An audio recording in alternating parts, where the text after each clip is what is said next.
নমস্কার দর্শক বন্ধুরা, আমি আপনাদের ফ্রেন্ড ফিলোসফার অ্যান্ড গাইড আবারও একবার আপনাদের সাদর অভ্যর্থনা জানাচ্ছি আপনাদের প্রিয় অনুষ্ঠান মৃত্যুঞ্জয়ের অমৃত বচনে।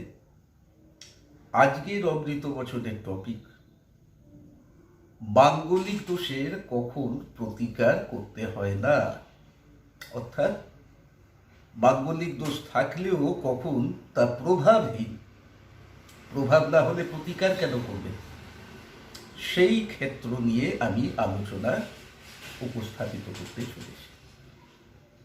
বন্ধুরা, আপনারা যারা আমার চ্যানেলের নিয়মিত দর্শক, আপনারা দেখেছেন আমি বিভিন্ন সময়ে মাঙ্গলিক দোষের প্রতিকার নিয়ে বেশ কিছু ভিডিও দিয়েছি, যেখানে আমি মূলত মঙ্গলের দ্বারা সৃষ্ট মাঙ্গলিক দোষের প্রতিকার দেবার সঙ্গে সঙ্গে মাঙ্গলিক দোষ কিন্তু শনির দ্বারাও সৃষ্ট হয়। অনেকেই এটা জানেন না। এ নিয়ে আবার একটা স্পেশাল ভিডিওই আছে, শনি ঘটিত মাঙ্গলিক দোষ প্রতিকারের উপায়, পারলে দেখে নেবেন, সেখানে বিস্তারিত আলোচনা করেছি। তো সেই নিয়ে ওই একটি আবার অনুষ্ঠান দেওয়া আছে। এছাড়া আরেকটা আমার ব্যক্তিগত উপলব্ধি আপনাদের সঙ্গে শেয়ার করি। মঙ্গল শনি একাই কালপ্রিট নয়। আমি দেখেছি যদি রাহু থাকে, মানে মঙ্গল এবং শনি না থেকে রাহু থেকে ওই ভাবগুলো পীড়িত হয়, সেখানেও মাঙ্গলিক দোষের অনুরূপ ফল, যেটা অনেকটা মঙ্গল ঘেঁষা, শনি ঘেঁষা না। শনির চরিত্র তো সম্পূর্ণ ভিন্ন মঙ্গল অপেক্ষা, তাই মঙ্গলের যা কিছু পাবেন শনির ক্ষেত্রে অনেক জায়গাটাই সেটা নেগেটিভ পাবেন। যেমন মঙ্গল খুব অ্যাগ্রেসিভ, কিন্তু শনি নিরাসক্ত। এবার জায়গাটা বুঝে নিন, শান্ত সৌম্য নিরাসক্ত, কিছুটা আত্মমুখী মঙ্গল জাহির করতে চায়। এই নিয়ে বলতে গেলে বিস্তর কথা বলতে হবে, ভিডিও অনেক বড় হয়ে যাবে। তা যাই হোক, মাঙ্গলিক দোষ এটার স্বরূপ কে কতটা জানেন বুঝেন আমি জানি না, কিন্তু যারা যারা এটি সম্পর্কে জানেন, নাম জানেন দোষটার, তাদের মধ্যে কিন্তু বিশাল মিসকনসেপশন আছে, ভুল ধারণা আছে। সেই ভুল ধারণাটা হচ্ছে মাঙ্গলিক দোষ মাত্রই মঙ্গল দিয়ে তৈরি হয়, মঙ্গল যত অমঙ্গলের কারণ, এবং এই দোষটা থাকলে পরে সর্বনাশ হয়ে যাবে, এমনকি মৃত্যু ঘটে যেতে পারে, দাম্পত্য ক্ষেত্রে বিচ্ছেদ ঘটে যেতে পারে, অ্যাক্সিডেন্ট হয়ে যেতে পারে, ইত্যাদি ইত্যাদি। আমি বলছি না, মাঙ্গলিক দোষ অনেকেরই কুণ্ডলিতে লাগে বটে, কিন্তু সবার জন্য এর প্রাবল্য সমান থাকে না। এইটা জাজ করা একজন ভালো জ্যোতিষীর কাজ। আপনারা যারা সাধারণ মানুষ আমাদের অনুষ্ঠান দেখেন, আপনারা এমনিতেই তন্ত্র বিষয়ক অনুষ্ঠান বেশি পছন্দ করেন, জ্যোতিষ বিষয়ক অনুষ্ঠান দেখতে চান না খুব একটা। তো যারা দেখেন সমজদার শ্রোতা বা দর্শক, তারা কিন্তু এই জায়গাটাতে, মানে কি বলবো, এই মিসকনসেপশনে একটা বিশাল ভুগছে। কথাবার্তা এটা বোঝা যায়। যদি অন্য কারোর কাছ থেকে চার্ট বিচার করিয়ে আমার কাছে এসেছেন, আমি দেখে বলছি খণ্ডনের প্রয়োজন নেই, কিন্তু তিনি বলছেন না, আমাকে অমুকজন বলেছেন এটা খুব সাংঘাতিক জায়গা, এটা যদি খণ্ডন না করা হয় তাহলে মেয়ের সর্বনাশ হয়ে যাবে। এই জায়গাগুলো আপনাদের বোঝানোর জন্য মূলত আমার আজকের এই উপস্থাপনা। মাঙ্গলিক দোষ কিছু কিছুভাবে কুণ্ডলিতে থাকলেও প্রভাবহীন হয়, অর্থাৎ যদি কুপ্রভাব থাকেও বা সেটা নিজে নিজে সংশোধিত হয়ে যায়। এটা জানতে হবে, এবং নিজের কুণ্ডলিতে দোষের কি প্রকৃতি সেটাও তার সঙ্গে ম্যাচ করে দেখতে হবে। আজ আমি যে শর্তগুলো দেব, যে কন্ডিশনগুলো দেব, অর্থাৎ যে যে ভাগে থাকলে মাঙ্গলিক দোষ হয় না, ওটা স্বয়ং সংশোধন হয়, সেইভাবে যদি নিজের মাঙ্গলিক দোষ পান, তাহলে বলছি ভয়ের কিছু নেই, প্রতিকার লাগবে না। তাও যদি মনে হয় কোনো ভালো জ্যোতিষী কনসাল্ট করুন, যিনি আপনাকে সঠিক পরামর্শ দেবেন। মাঙ্গলিক আছে মানেই এত হাজার টাকা, এই গল্প শোনাবেন না। এনার সঙ্গে যোগাযোগ করুন, আপনার সেক্ষেত্রে কোনো সাফারার হবার চান্স নেই। তার ক্ষেত্রগুলো নিয়ে আলোচনা করব, তার আগে যেটা বরাবর বলতে হচ্ছে, সরাসরি আমার সঙ্গে কথা বলতে হলে, নিজের সমস্যা নিয়ে আলোচনা করে পরামর্শ পেতে হলে চেম্বার আসতে হবে। চেম্বারে আসতে গেলে বুকিং নাম্বারে ফোন করে না বুকিং করুন, করে এসে দেখা করুন। না যদি পারেন চেম্বারে আসতে অনলাইন কনসালটেন্সি দিতে পারেন। স্ক্রিনে দেওয়া এই নাম্বারটিতে ভিজিট জমা করুন। ফোনপে, গুগল পে বা পেটিএম যে কোনো মোডে পেমেন্ট করা যাবে, এবং হোয়াটসঅ্যাপে রসিদ সহ আপনি নিজের রিকোয়ারমেন্ট বলুন। আমি টাইম দেব, সেই টাইমে আমার সঙ্গে ওভার ফোন কথা বলে পরামর্শ সলভ পেতে পারবেন, প্রবলেম সলভ করতে পারবেন। চলে আসছি আজকের টপিক নিয়ে আলোচনায়, অর্থাৎ কখন গিয়ে মাঙ্গলিক দোষ নিজেই কেটে যায়, মাঙ্গলিক দোষ নিজেই সংশোধন হয়ে যায়, তাকে আর প্রতিকার করতে হয় না। প্রথম, মাঙ্গলিক অর্থাৎ মঙ্গল জনিত দোষ। মঙ্গলের চরিত্র কিরকম?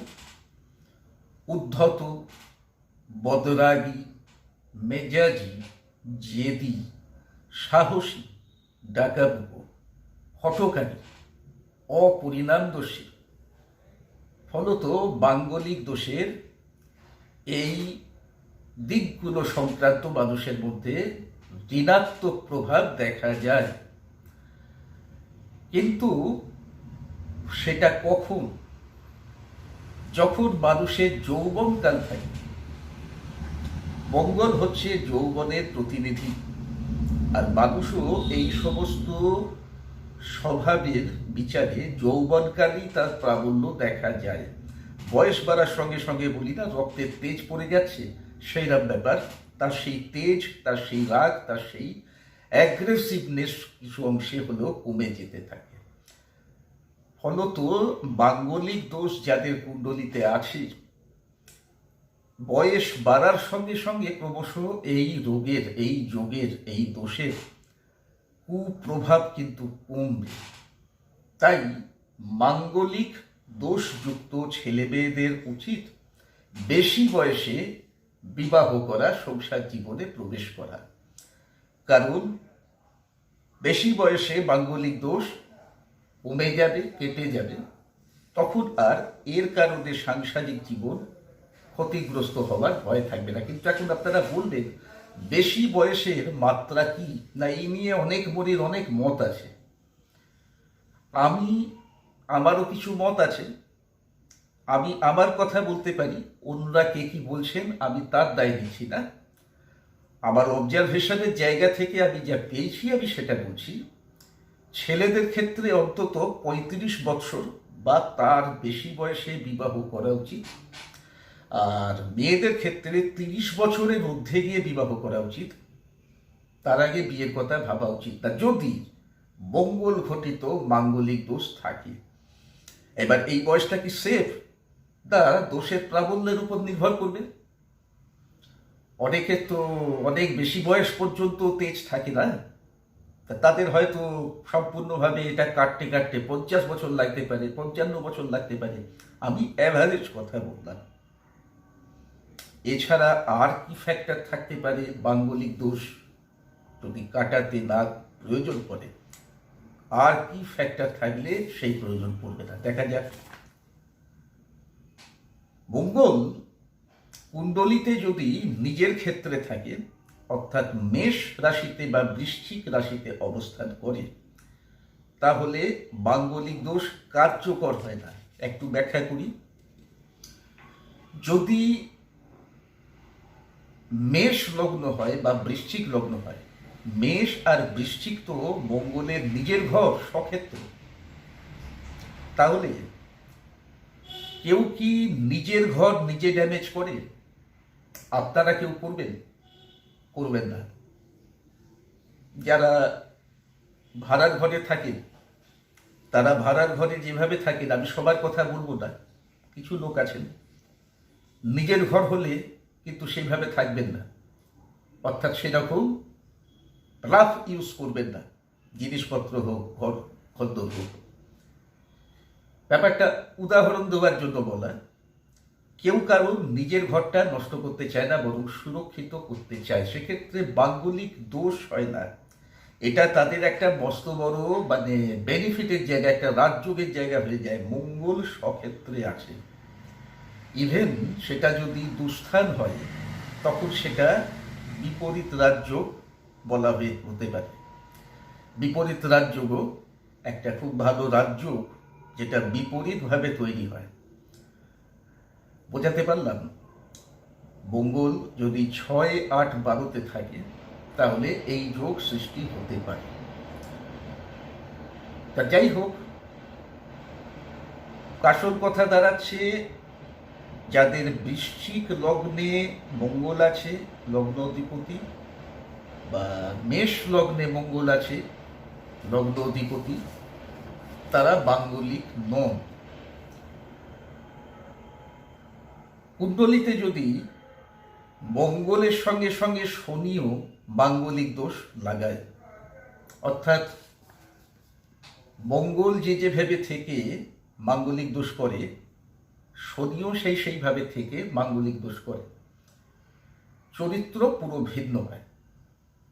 তা এরকম কোনো জাতক যার কুণ্ডলিতে একসাথে শনি ও মঙ্গল উভয়েরই মাঙ্গলিক দোষ দেখা যাচ্ছে, ধরুন শনি আছে লগ্নের চতুর্থে আর মঙ্গল আছে লগ্নের সপ্তমে, তাহলে তিনি মাঙ্গলিক দোষে দোষী হবেন না।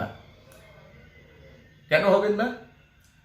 মঙ্গল মঙ্গলের শক্তি দেখাবার চেষ্টা করবে, শনি শনির শক্তি দেখাবার চেষ্টা করবে। শনির শক্তি এবং মঙ্গলের শক্তি একে অপরের বিপরীত শক্তি।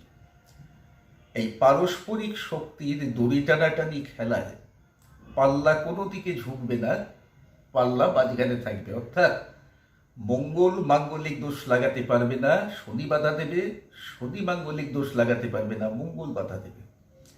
অনেক সময় শনি মঙ্গলের কানেকশন দেখা যায়, এক্ষেত্রে একটা কথা না বললে পাচ্ছি না। শনি এবং মঙ্গল এক ঘরেতেই অবস্থান করছে, হয়তো চতুর্থে আছে বা সপ্তমে আছে বা যে কোনো মাঙ্গলিকের ঘরে আছে, তাহলে মঙ্গল দোষ তো হবে না, মাঙ্গলিক দোষ তো হবে না, না মঙ্গলের না শনির, কিন্তু একটা মারাত্মক দোষ হবে, সেটা হচ্ছে ছন্ন ছাড়া। এটা নিয়ে যাকে আমি অন্যদিন আলোচনা করব। এটি কিন্তু ভীষণ ভয়ানক হতে পারে, ভীষণ ক্ষতিকারক হতে পারে, খুব অশুভ একটা যুগ। সবসময় সমান শক্তির হয় না, সেটা অন্য কথা। এটা কিন্তু লাগবে, এটা কিন্তু মাথায় রাখতে হবে, তখন এর প্রতিকার নিয়ে কিছু ভাবতে হবে, মাঙ্গলিক নিয়ে ভাবতে হবে না। আর কিভাবে মাঙ্গলিকের প্রভাব নষ্ট হতে পারে? যদি মঙ্গল বুধ বা বৃহস্পতির ক্ষেত্রে থাকে, বুধের ক্ষেত্র হচ্ছে মিথুন আর কন্যা, বৃহস্পতির হচ্ছে ধনু আর মীন, তাহলে মঙ্গলকে এই 4টে ঘরের মধ্যে যে কোনো একটা ঘরে থেকে মাঙ্গলিক দোষ করতে হবে, লাগবে না, প্রভাব হবে না।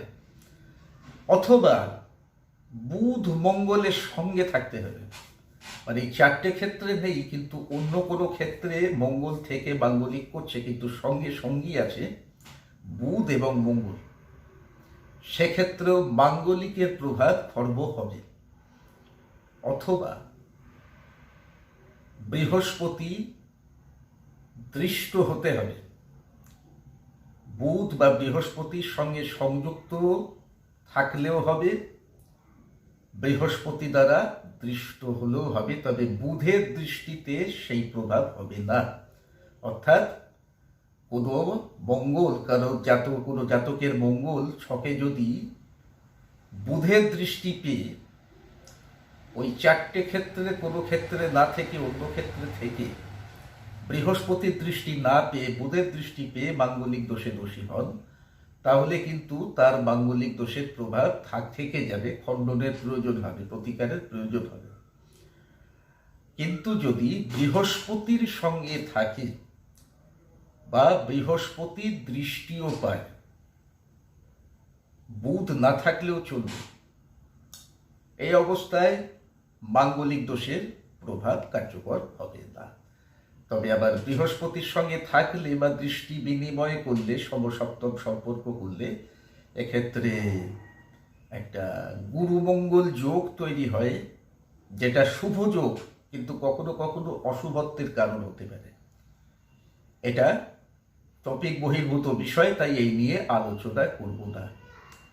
আর কিভাবে মাঙ্গলিক দোষ কার্যকর হচ্ছে না, ধরা যাক জাতকের কুণ্ডলিতে মাঙ্গলিক দোষ আছে, কিন্তু লগ্নের সপ্তম পতি, সপ্তম ভাব প্রেম, বিবাহ, দাম্পত্য, সাংসারিক জীবন সংক্রান্ত জায়গাকে নির্দেশ করে, ব্যবসা ক্ষেত্রকেও নির্দেশ করে। তা এই সপ্তম ক্ষেত্রে মঙ্গল অবস্থান করছে, কিন্তু সেই সপ্তম অধিপতি আবার নিজের তুঙ্গ ক্ষেত্রে অবস্থান করছে, নয়তো স্বক্ষেত্রে অবস্থান করছে, নয়তো মূল ত্রিকোণ অবস্থানে রয়েছে, কিংবা ধরা যাক বৃহস্পতির সঙ্গে কানেকশানে আছে, বৃহস্পতি যুক্ত আছে বা বৃহস্পতির দৃষ্ট আছে, বলবান আছে, শুভ আছে, অশুভ নেই। এই যদি অবস্থা হয়, অর্থাৎ সপ্তম পতির সর্বাত্মক বল ভালো হয়ে থাকে, শুভত্ব প্রাপ্ত হয়ে থেকে থাকে, সেক্ষেত্রেও মাঙ্গলিক দোষ সেভাবে প্রভাব করতে পারবে না। বয়স বাড়ার সঙ্গে সঙ্গে একদম বিচ্ছিন্ন হয়ে যেতে পারে। তো বন্ধুরা, আজ আমি কিছু বিশেষ ক্ষেত্রের কথা বললাম, যে ক্ষেত্রে মাঙ্গলিক দোষ থাকলেও এটা নিয়ে ভয় পাবার, চিন্তা করার কিছু নেই, এটা আপনার জন্য চূড়ান্ত ক্ষতিকারক হবে না। আমি শাস্ত্রীয় প্রতিকার দিয়েছি, বিভিন্ন সময় আবারও দেব। এখানে মাঙ্গলিক দোষের নানান প্রতিকার বিধি দেওয়া আছে। যারা তাও মানসিক সন্তুষ্টি চাইবেন, তারা এগুলো ফলো করে দেখতে পারেন।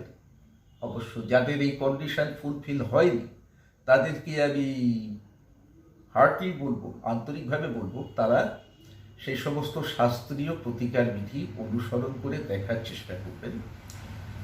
সদিচ্ছা থাকতে হবে, সমস্যা আপনার, প্রতিকার করার ইচ্ছাটাও আপনার হতে হবে। অন্য কেউ আপনার সমস্যার প্রতিকার করার ইচ্ছে পোষণ করলেও প্রতিকার করে দিতে পারবে না, যদি না আপনি নিজে প্রতিকার করতে আগ্রহী হন।